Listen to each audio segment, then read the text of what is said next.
গাইবান্ধার সাদুল্লাপুর উপজেলায় অস্বাভাবিক শারীরিক গঠনে এক নবজাতকের জন্ম চাঞ্চল্যের সৃষ্টি করেছে। শুক্রবার সন্ধ্যা ৬টায় রাবিয়া ক্লিনিক অ্যান্ড নার্সিং হোমে জন্ম নেওয়া শিশুর মুখ থাকলেও চোখ এবং নাক নেই। জামালপুর ইউনিয়নের গয়েশপুর গ্রামের মোসাম্মদ জেসমিন এই শিশুটির মা। বাবা মোহাম্মদ সুলাইমান।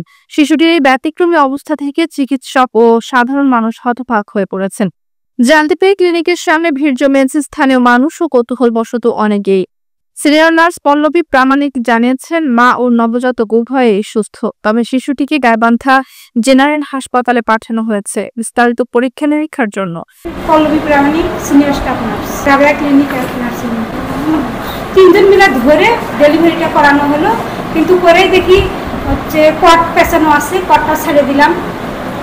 ছেড়ে দেওয়ার পরেই বাচ্চাকে ওই অবস্থায় দেখে তো অবাক হয়ে গেলাম। তারপরেও আমরা কান্না করছে না, কান্না করার জন্য অনেক চেষ্টা করলাম, ছাকাত দিলাম, ওখানে পেঙ্গুইন ছাকাত দিলাম, তারপরেও কান্না করছে না। তারপর তাড়াহুড়ো করে ক্লাম করে খালাক বললাম, শহীদ ভাই ওটিতে আছে, ওটিতে একটু নিয়ে যান।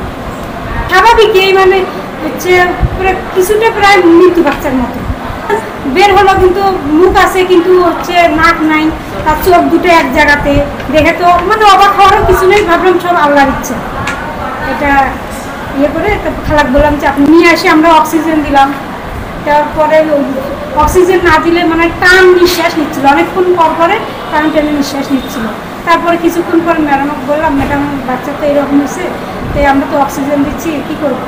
হয়তো তাহলে তোমরা একটু আরও কিছুক্ষণ অক্সিজেন দাও, দিয়ে তারপরে তোমরা সদরে পাঠিয়ে দাও, ওনারা ওখানে কী করে।